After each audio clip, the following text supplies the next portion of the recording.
How many of us have a to-do list that's written down somewhere? Maybe it's on your phone. Maybe it's in a notebook. Maybe it is floating around up here in your head, but you have a to-do list. But how many days are we really working it from top to bottom? Or are we skimming it? Are we scanning it based on how we feel in the moment, the emotions that we feel? You know, a lot of times we look for the easy wins, the quick boxes to check, the things that let us feel productive without actually having to step into any discomfort. And don't get me wrong, those things, they matter. Life has to function. But what I've noticed is that the most important things in our lives are usually the ones that we treat like they can wait. And the same pattern is very prevalent when you look at relationships. The people that we love the most often get the least intentional versions of us. And I don't believe that's because we don't care.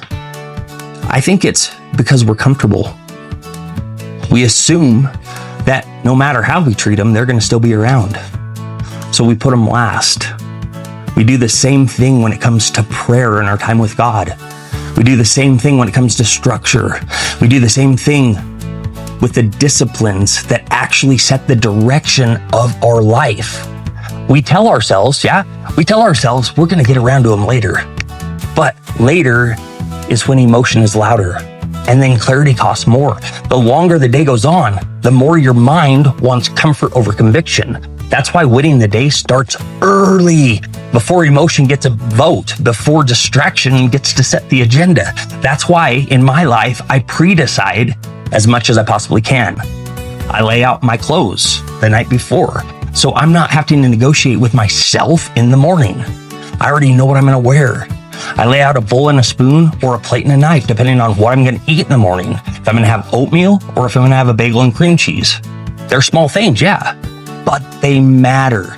Because when order is created early, clarity is protected later.